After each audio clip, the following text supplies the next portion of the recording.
with Deborah Franklin. Y'all, I'm so excited about tonight because tonight symbolizes a whole lot for me. We're getting ready to take some things to a new level. We're talking about something that's really near and dear to my heart. So get ready, sit back, grab you something to drink, grab your fan, grab your pen, grab your pencil, grab your pad of paper. I don't care what you got to get. Make sure that you're ready to take notes. I want to hear from you tonight. Make sure you got your phone beside you because you need to call in and talk to us live tonight, as well as let us know about what you feel about being under construction. We'll be right back with you.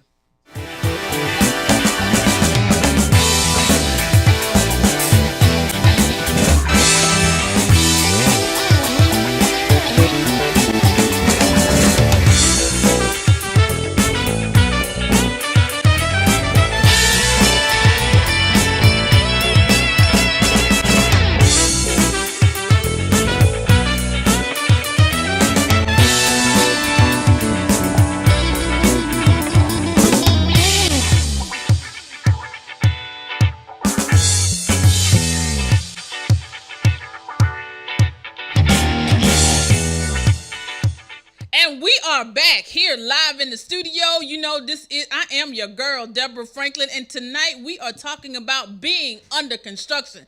And I want to share some words from you from the great prophetess and spiritualist that's out there, Miss Tina Turner. I'm talking to the priest, the high priest, and everybody out there in the universe. If what I'm saying is wrong, then tell me the right way to say it, because I want to be made over. Paint me red, paint me green, give me liberty, wash me clean, make me over, make me nice, cause when I'm done, Lord, I want to be right.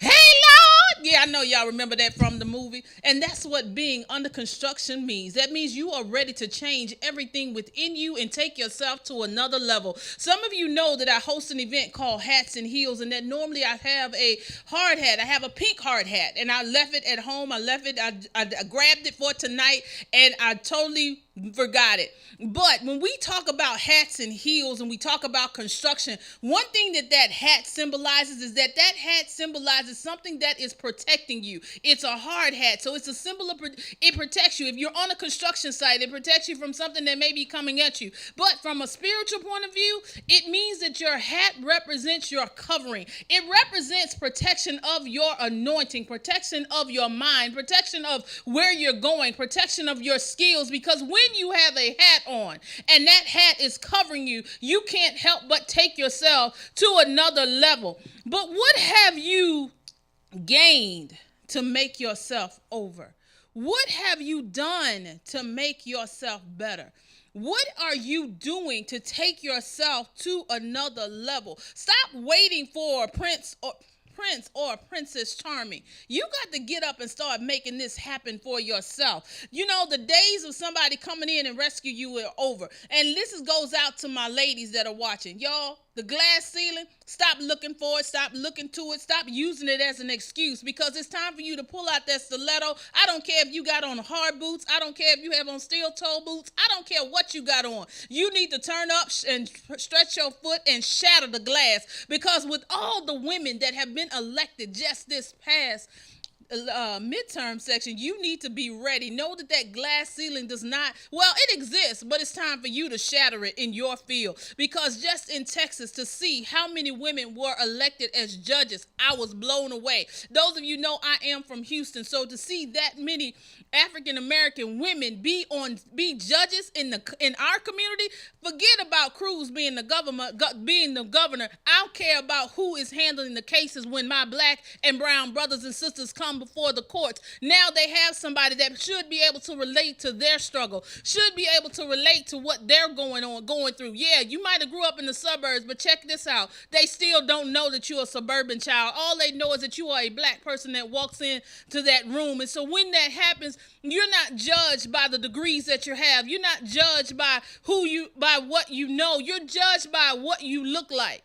But at the end of the day, If you are under construction, then you have been making yourself and building yourself to be whole. You have to stop sitting around suffering in silence, because now it is time for your voice to be heard. Because when you are under construction, the inside has to change. Yes, you can put on all the makeup that you want to. You can put on all the stilettos that you want to. I don't care. You can buy the best girdle that got you sucked up, sized up, and looking 3 sizes smaller. But if you are not changed on the inside, nothing on the outside even matters. So you have to get ready to take yourself to another level, because in this season of construction, not only we talking about building our communities back up, building our minds up, we have got to take this thing on in life and be ready to build others up. And again, like I said last week, it's only lonely at the top because you didn't take anybody with you. And when you are under construction, you're helping somebody else on their construction site as well, because that's what we have to do as a people. We have to learn to start helping each other. No matter what is going on, no matter what is happening, we have got to learn to help each other. So guys, if nothing else, I want you to leave with this. We are all under construction. So get ready. Pull out your hard hat, pull out your tool belt, pull out your steel toe boots, because we getting ready to walk through some muck and mire, but we're going to make it to the end, because we are going to be equipped for the season that we're getting ready to go in. All right, guys, thanks a lot. We'll be right back with you.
Everybody, I hope you got something out of our motivational moment. But I want to tell you what really geared part of the story behind that is that we have actually been here on this station for a year. We have been here for a year, and now our show is going under construction. And part of that construction is that we are getting ready to move to a different night, different time, and there's some other surprises that are going to be coming as well for the first of the year. So guys, get ready. Join us on Monday for our first Monday night show at 7 p.m. right here on listenvisionlive.com, as well as on conversationsdeborahfranklin.com. We will be everywhere.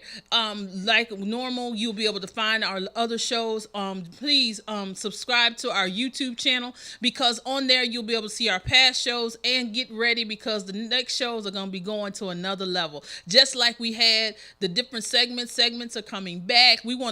That's another thing. We want to hear from you on what segments did you like. Did you like Recipe Diaries? Did you like Shoe Game? Did you like when we had the different people on talking about self-help and bodybuilding? Y'all, we have had a lot of guests that have come through conversations over this past year. We have had some great singers, some great actors. We've had some groups to come on. Y'all, we have really, when I went back and I looked at our catalog for the past year, I was amazed that we had did so many shows with so many different types of guests. So get ready, sit back, y'all. We getting ready to go to the next level, and I want you to go with us. And those of you that have businesses, please make sure inbox me. Let me know what your business is, because we have opportunities for you to be a support for conversations. We are looking for sponsors. Hey, it is what it is, y'all. We are ready. We want to stay on the air. We want to go further. We want to do more. So we are looking for sponsors,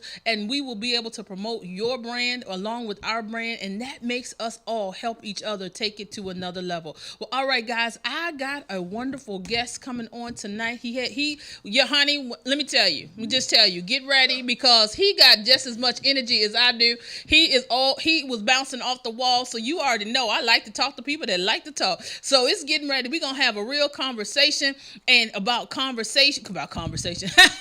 Y'all, we live. I'm tripping. We're gonna have a real conversation about construction. I got Mr. David Fisher coming on. So after we come back from this quick break, make sure that you're calling in. The number is 443-454 something. Y'all, it's something. I never know my number. What's that? 3751. Yeah, 443-454-3751. Y'all, I never know my phone number. I'm sorry, I can't memorize this number. You know, y'all all know. Y'all all got a number that y'all can't remember. And I really should remember that. But we'll be right back with you.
Conversations with Deborah Franklin. Y'all, I have my guest here, Mr. David Fisher. Welcome to the show, sir.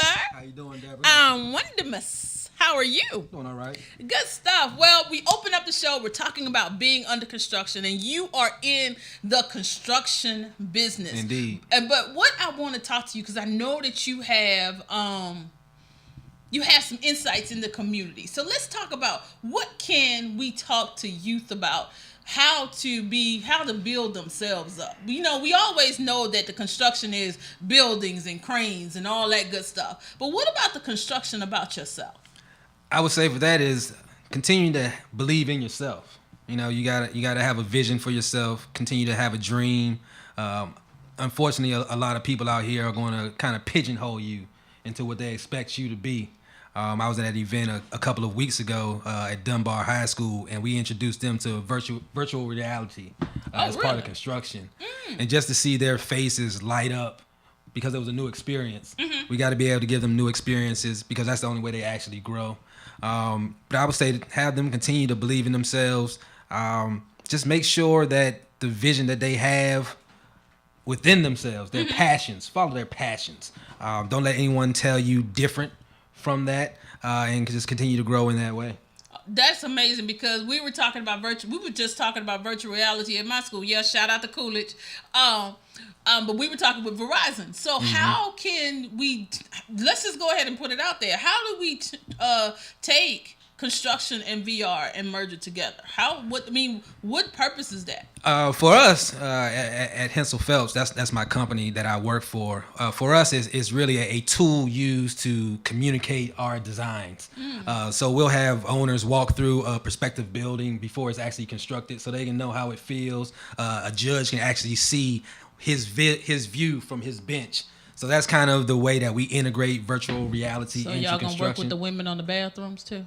Yes. Please. Actually, that was actually I actually made a joke about that you can actually design a bathroom and see where the toilet roll will actually be in the bathroom. So we're trying to give that real life feel. Yeah, please and before it's actually constructed. Because women, we tired of going to the bathroom and you got to find stuff because y'all don't think about us when y'all build this bathroom. Well, y'all got to be a part of the design team so y'all can design stuff Did like you that. Just say that? Design the bathrooms and not just the lobbies. But then that means you probably need to invite us because there are a lot of women in construction. Oh, yeah, because I know a few. Indeed, so that tells me that y'all need to make, let's say, get y'all company to be more inclusive of women. Well, I would say that we have a lot of female clients or female trade partners. He said clicks. No, I was gonna say. I wasn't. No. I'm feeling some clients. kind of way. I was gonna say clients. Okay, I'm just playing. But women, they're a part of it. They have great vision. They work harder a lot of times than men do.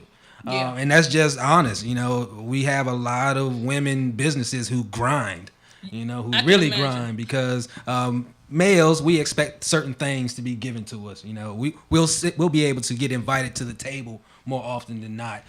So when a woman is at a table, she makes sure that she's going to stay there and she's going to have a place to eat. And I admire that and I commend it. Yes. Strong J. Shout out to the girl builders. Shout out to the girl builders. So since we are talking about women in construction, what does your company offer, or how can women start to make that transition? Because a lot of times, by construction being such a male dominated field, and I know everybody saying, well, it's 2018. Yeah, it's true, but it's still a male dominated field. How are women able to cross over?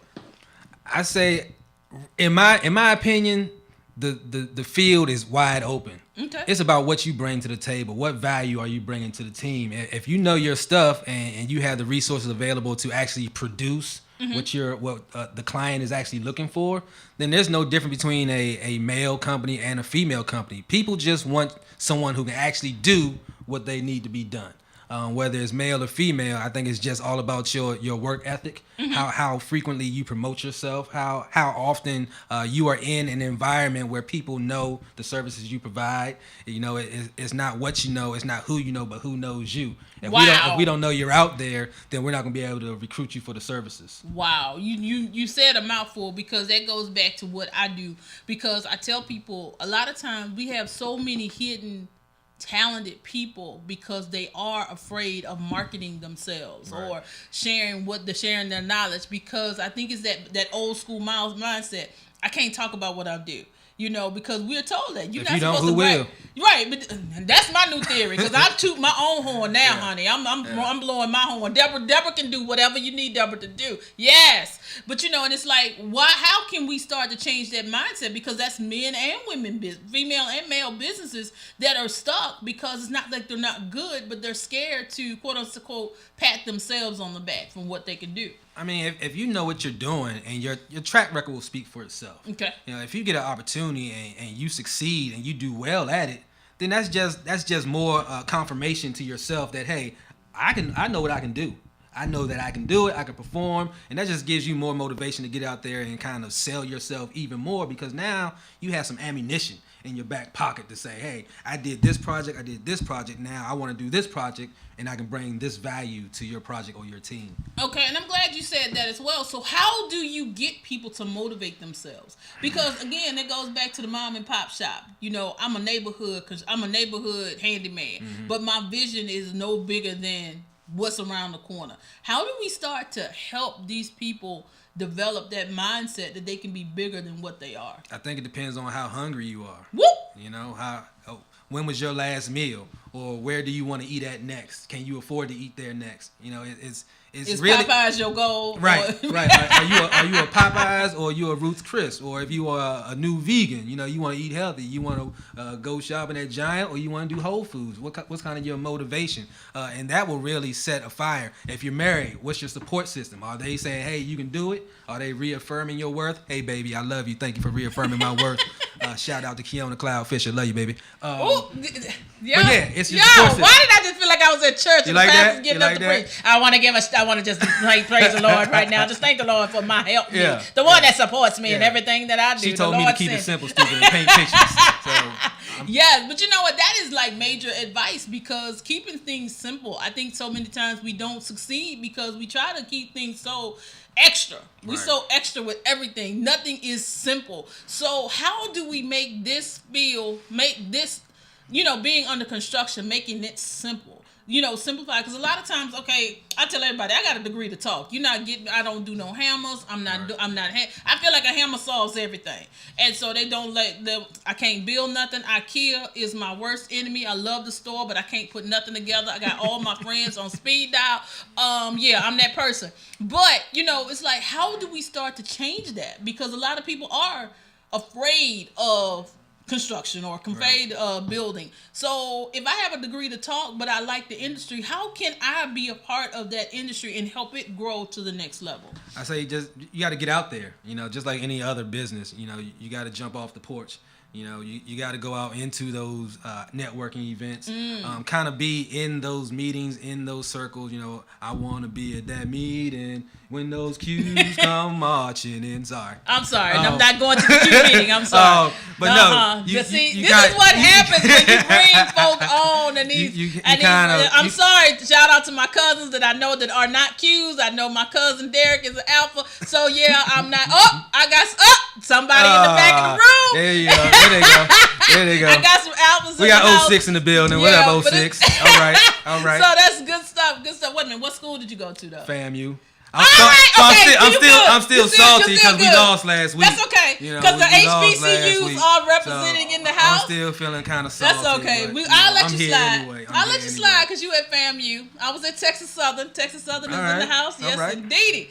But and that's another thing. How can we start to promote? Because a lot of times, even with Texas Southern, probably even with FAMU, our HBCUs have these great engineering programs, but nobody gives them a shout out. How can we start to turn the table on that? I say it's up to everyone who went to a HBCU to shine the light on their program, to shine the light on the accomplishments of their universities.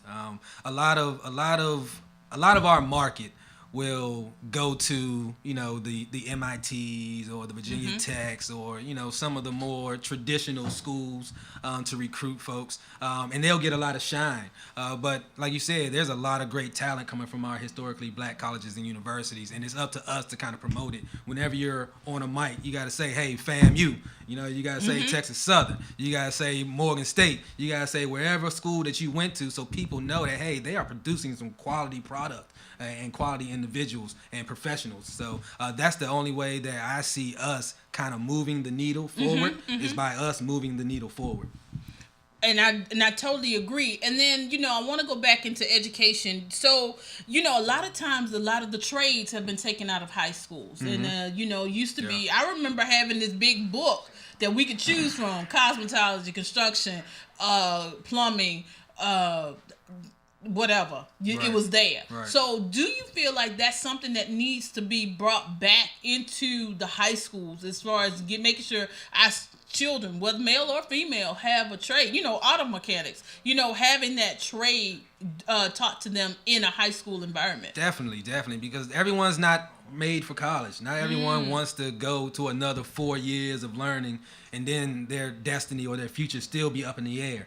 So the trade schools, journeymen, apprentices, skilled labor, they can make $40 to $60 an hour.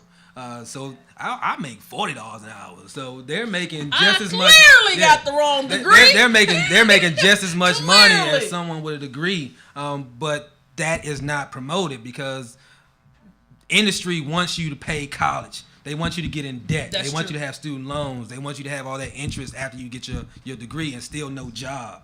But if you go to a trade school, you can come out with little to no debt and go right to work and start making immediate money. So I think it's all about a money game. That's why they're not promoting trade schools, because big business doesn't get paid for that. There's no student loans. The banks don't get paid for it. It's a vicious cycle. Yeah, I think it's a money. I think it's a money But game. then, when we start talking about construction and we're talking about going to the trade schools, but what about the sustainable energy? Because a lot of times I've heard there are jobs out there, but a lot of our people aren't trained, like with the new green energy that's coming into the community. How can we make sure that we're keeping up with what's changed? With the changes that are going on. They need to have. Well, we need to have access to information. A lot of those, if you go out in the street right now and ask somebody what's green technology, they gonna say, yeah, I got some green in my pocket and it's called technology, you know? Right. But as far as, green technology, I just think it's not in the regular conversation with a lot of our youth, a lot of our mid-youth, a lot of our young adults, a lot of our adults. I just don't think that we're in those environments where that's the conversation that's being had. Mm-hmm. Now, I actually heard about it at church, and it's like I have to bring that in. I know I'm the resident church girl, and I have no problem with saying it. But sometimes, do you feel like our epicenter basically our whole community used to wrap around the church? Are the churches missing out by not sharing this information with the congregants? Without a doubt. And I know my mother's watching, and she's in the church, and I think the biggest thing with the church is we're not engaging our young people. Mm-hmm. We're kind of speaking to them, not with them. And this is a new breed.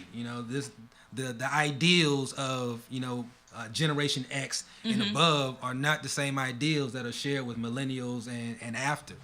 So I think it's all about us as the adults, kind of humbling ourselves and saying, hey, the way that we were brought up is not the way that we can really bring up these kids nowadays, because the environments and the situations are different. How they hear and interpret information is different.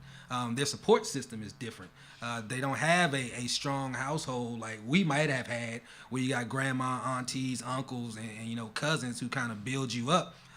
Some of them are just running on their own, kind of building their own legacy, their own ideals of what it is to be successful, what it is for them to be respected.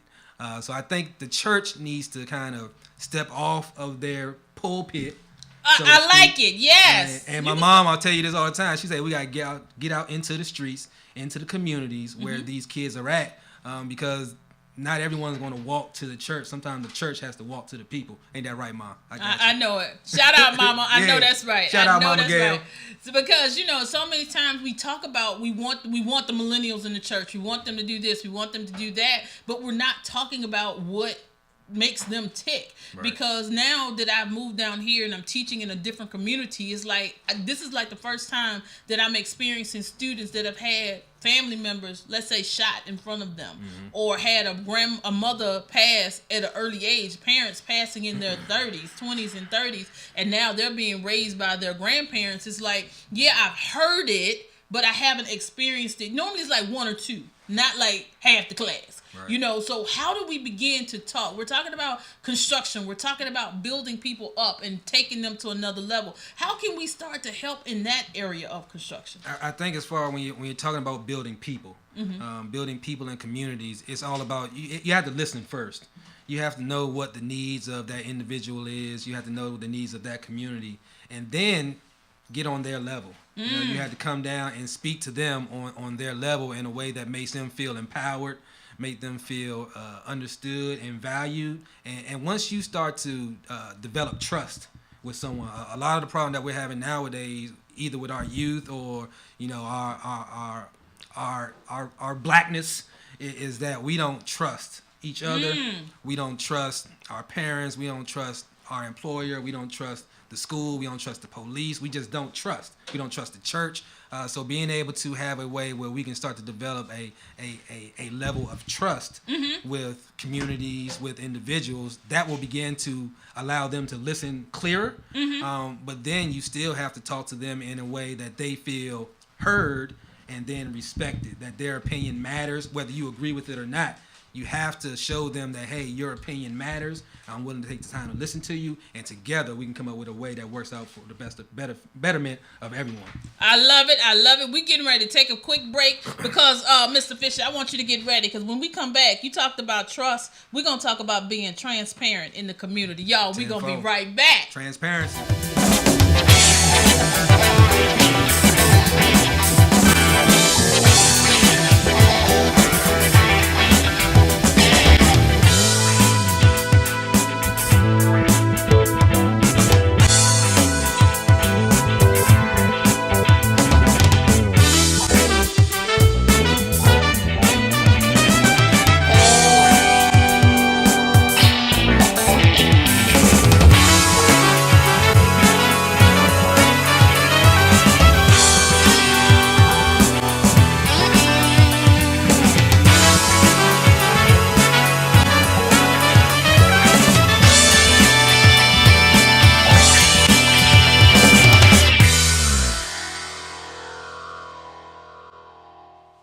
Well, hello, guys. We are back here live with my guest, Mr. David Fisher, and we were talking about being under construction. We're talking about construction, but now we're going to talk about being transparent. So many times, and we talked about how to reach that next generation, and I think one of our biggest problems is that we're not transparent with them. We don't want to admit how we were wrong or how we made mistakes, and then because all they see is the end result. Right. They see what we drive and they see where we're living, but we don't want to tell them exactly like, yeah, we had it hard. But what do you feel about being transparent in your community?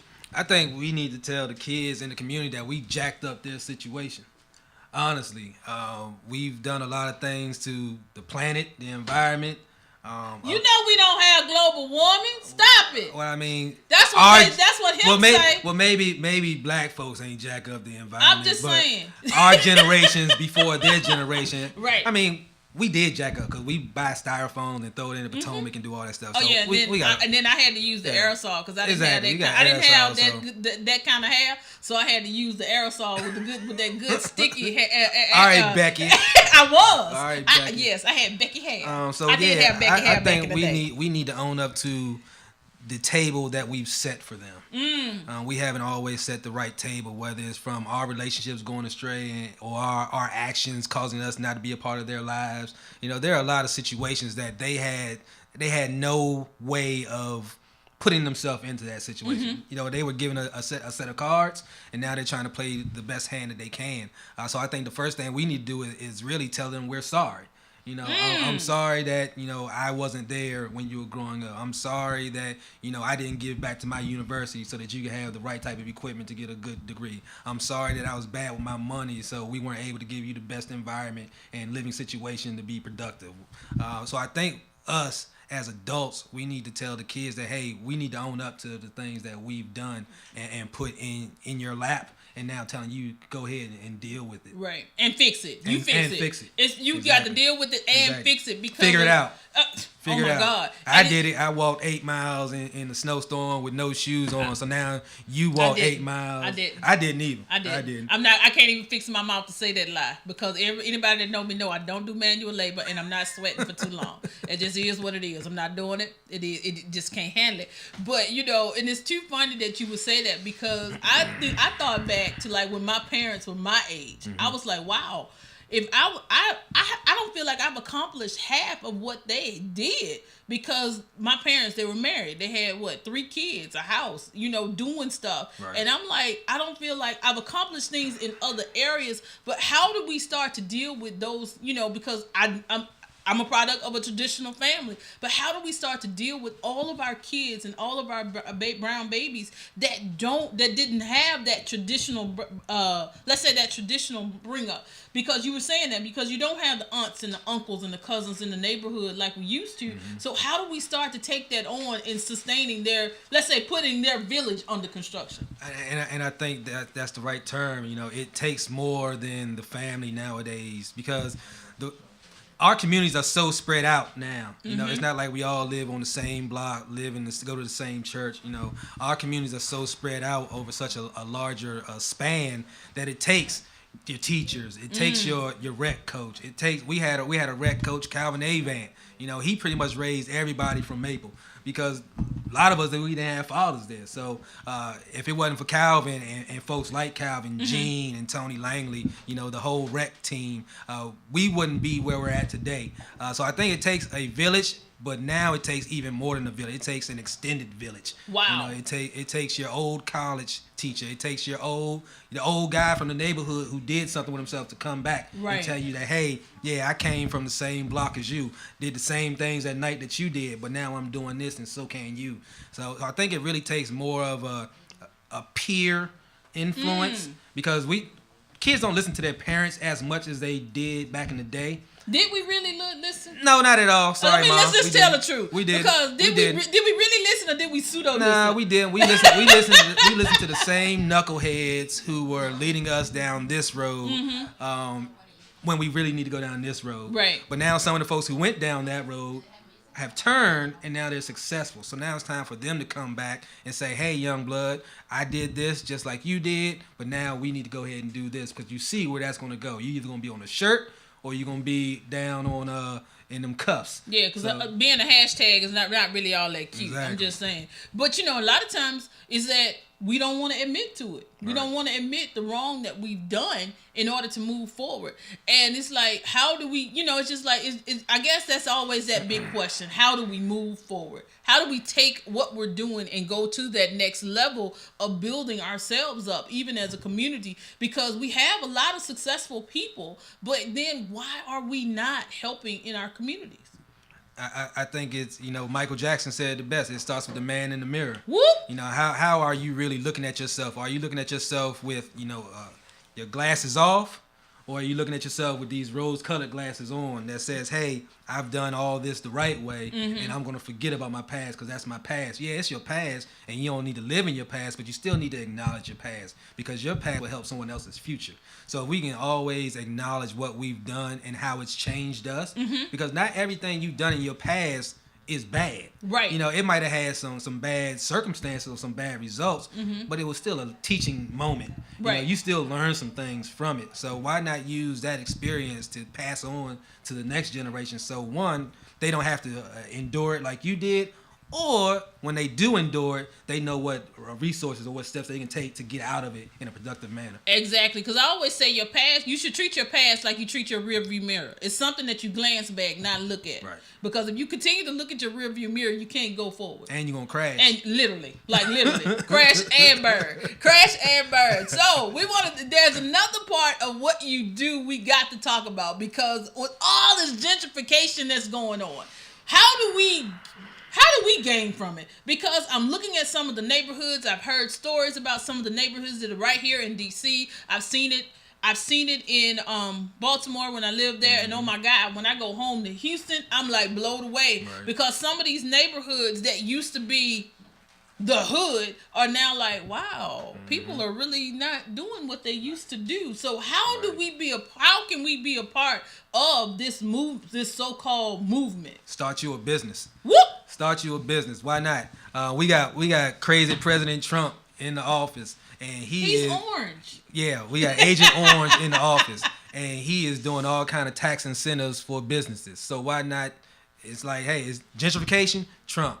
All right, so if Trump's in the office and he's giving tax benefits to businesses, let me start a business. For gentrification, say, okay, well, gentrification means people are building things. You know, there's either going to be some demolition or there's going to be some new construction. So why not start a small painting company? Why not start a small concrete company? Why not start a small, investment company? Put your money into what's happening. Just because you don't like it doesn't mean it's going to stop. You know, it's going to happen with or without you. So why not jump on board, see what your skill set is, what your passions are, and how you can be a part of it in a way that is rewarding to you, but also can get you a seat at that table and make some of the money that's coming down the pipeline for it. But that kind of leads me to where I was going next, is because you said get to the table and put your money in it. But see, that also says that there are other fields in this construction area that I don't technically, because I already told y'all I only know how to use a hammer. I can't do nothing else. So you don't really want me building nothing because you want to use it, right? So what other fields are now connecting with construction to make, let's say, to broaden the scope? Well, there's IT, there's photography, there's catering. For every construction site, there's food trucks. So the workers need to eat. So if you like to cook, you can be a caterer, host some of these events that businesses have. If you like to take pictures, we always do site pictures. You can take pictures for the projects. If you're a consultant in a particular field where small businesses need some shoring up, insurance, bonding, those professional services. Look at it. Sometimes you got to think outside the box and say, what are my skill sets? Right. How can I turn this into something that's valuable in the construction market? It's not all brick and mortar. There are always other services that are needed in construction, whether there's photos, food, the hammer and chisel. What else are there? Drivers, parking. What else is out there? There's a whole lot of other. Just go to a job site. PPE. If you have a connection with vests and hard hats, like you said, you can you can sell merchandise to the contractors. You can sell merchandise to the employees. They might need some new boots, some gloves, some hard hats. Some hustle glasses. Man on the corner that's getting. Yeah. You can go get your easy hustle. With You can go ahead. Go ahead and Google. This is the environment where you can Google a response for anything. Say, what are some side hustles in construction? They got Side Hustle Nation. I ain't giving me no money, but I'm going to put it out there because it's all about community building. Go and see what they do. Go and see. It's a guy whose side hustle is sharpening knives. Come on now. That still exists? Hey, it exists for him. Makes him a little bit of money. Because I've heard of it. I mean, I remember back in the day we used to have a guy that came through the neighborhood talking about he was sharpening your knives. I didn't realize people were still doing that. Yeah, I mean, knives. A dull knife ain't gonna cut nothing. Not at all. So you might as well find your niche, your niche. Your niche. Yeah. Niche. And then we used to say niche. But now they talk about niche. I'm like, what's a niche? You meant to say niche. Yeah. Stop playing. But I think I'm really excited about where we're seeing construction is going, and then all the different fields that are opening up, especially with the sustainable energy, especially with green energy, with the with that new what's the thing with the little propeller, the air turbine. That kind of messed me up because that was like they're getting ready to do one wind power, solar power, in Baltimore. So I was like, if that's the case, then how do we get on board with that? I guess it goes back to Googling, huh? I mean, if you're looking at something that's very technologically advanced like that, then you got to start getting into the community college, some of those training organizations where you can at least get certifications. My man Fingers, he's an IT wizard. He always got a new certificate every month. He got a new training certificate, so it's getting your hustle on like that. If you like IT, then find a way to get certified in, because that brings value. That brings trust in someone who potentially will hire you for your service because you have some accolades behind your name. You got some accreditations behind your name. Keyword. What'd you say again? Accolades, accreditations? Accreditations, because a lot of times we want to do the job, but we don't want to get certified to do it. Right. Why not get certified? If you get certified if you're in construction, we always harp on our trade partners to get certified because at the end of the day, that's how I know that you're serious, that you're a bona fide business, and you'll be in a directory where I can find you.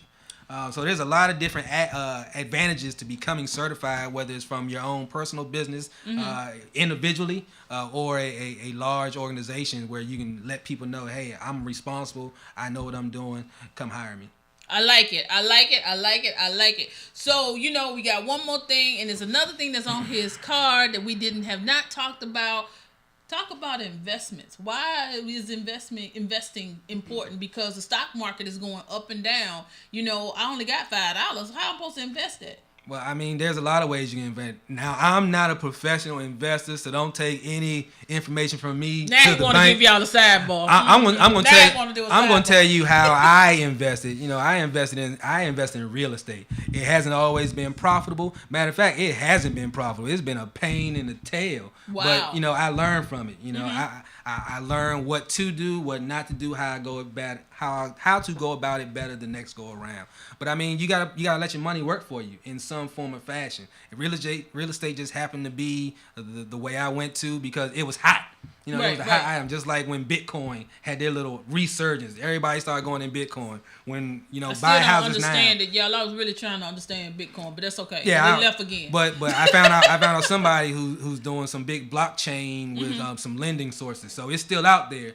You just have to have your passion and network with the right people so you can get a better understanding. That's a whole so lot. what I would say with investing is if you have a particular area where you want to invest in, start going out to some of those meetup groups. Start kind of getting in that conversation, in that pipeline where people can give you the information that they understand and the lessons that they've learned so you can kind of move together with a lot more informed decisions. Right. Because I know we were talking about even with the 401ks and the 501, all this other stuff that's going on. It's like with the stock market going up and down, should you be fearful of investing in the stock market, or should you start sliding into, let's say, real estate, or with the whole gentrification? How do we start investing in our communities and still see a return? I think with anything is doing your homework. You have to do your homework. You just can't jump out there uninformed because that's when you're gonna get ran over. So if Bitcoin was where your interests are, all right, go online. There's YouTube videos and training all over the place for type of investment strategies. So what I would say is kind of get online, find some YouTube videos so you can have a basic understanding. Right. And then once you have a basic understanding, then you can go to some meetup groups with some real people who are doing some real investing and get you a mentor. You can have a real person that you can bounce ideas off of and start having that dialogue about some of your interests.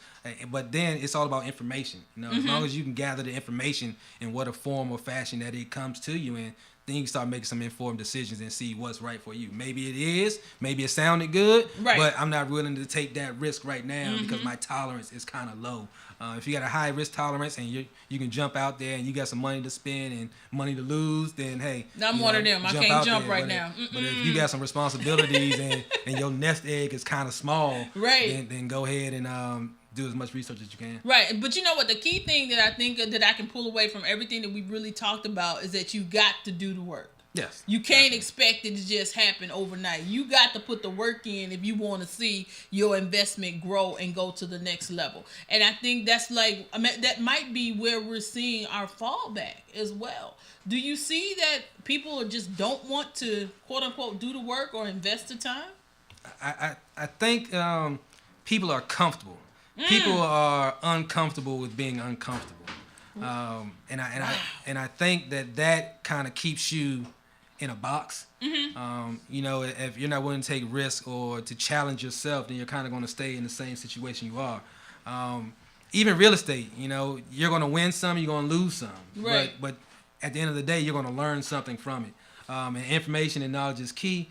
So that is the one thing they can't take away from. They can take away your money, they can take away your property, they can take away your investments, but they can't take away the information that you've learned from that experience. I love it because at the end of the day, knowledge is power. So if anybody wants to get in contact, well, you know what? Before we talk about contact, if you want to share one thing with our audience, a word of motivation, something that you want to leave them with, this is your time. Well, I would say, the economy the way it is right now, if you're in the D.C., Baltimore area, there's a lot of opportunities right here, right now. Believe in yourself. Take a challenge. I would say kind of build relationships. Our market, our industry is all about relationships. The more relationships you have, the more information you can receive, the more opportunities that might open themselves up to you. So I would say continue to build your relations, follow your passion. If you're passionate about something, pray on it. You had to say that because his mama watching. Yeah, put your energy out into the universe so that it can receive it and say, okay, this is what you want. All right, we've been waiting for you. Here you go. Right. So you have to ask for it to be able to receive it. So hey, ask for it. Ask for what you want and go get it. I love it because a closed mouth don't get fed. It don't get fed. So It So doesn't get fed. I'm sorry, it doesn't get fed. It doesn't get fed. Yes, and yes. So how can someone find you if they want to contact you, they want to follow you, they want to even get some information on being a part or not needing to know how to get a consulting group started? How can they find you? You can follow me on SICG Consulting on Facebook and Instagram. My website is www.synergyicgconsulting.com.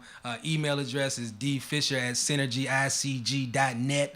Telephone number is 240-292-9759. Give me a shout. Let me know what you want to talk about. I love it. All of this information will be available on conversationswithdeborahfranklin.com. We will make sure we have his contact information posted. You want to get him in the building. So, guys, it's been real. It's been fun. We'll be right back right after these quick messages.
Welcome back, guys. It's been a wonderful night. I have enjoyed myself. I hope you were able to get something from our conversation about construction, because not only do you need to build your community, not only do you need to build your family, but most of all, you need to build you. Well, guys, tonight is a bittersweet night. This is our last night here on Saturday nights. I don't get to hang out with my buddies that come on next, the Lounge Boys. Y'all, normally they coming in loud and with a ruckus. Believe it or not, they have been in the studio, I know, for about 15 minutes and you ain't heard nothing. So I don't even know who these people are. I guess they heard I was leaving, so they came in kind of somber. But you know, it's all good, it's all fun, because we just leaving from Saturdays. We'll be on Monday night starting November the 19th. Will be our first show at 7 p.m. here live on Monday nights, November the 19th. The show is getting ready to go to another level. We're getting ready to make some expansions. You have got to tune in. Make sure that you like and share and like. Follow us on Instagram, Conversations Deborah Franklin, on everything, Facebook, Instagram, and Twitter, and LinkedIn, Deborah Franklin. And most of all, go to our website, subscribe to our YouTube channel, and I look forward to hearing from you, because I'm so excited about where the show is going and what we're going to be doing in the future. And I promise you, 2019 is going to be fire, because you met my new team. My new team is like, hey, the girls, it's going to be girl power. So like we started out the year was talking about celebrate a sister, honey, you're going to be celebrating all the sisters, because we have a lot to do. We got a lot of ground to cover. So I look forward to seeing you real soon. And most of all, tune in on Monday nights at 7 p.m. starting November the 19th. Y'all have a blessed one. Love you to life.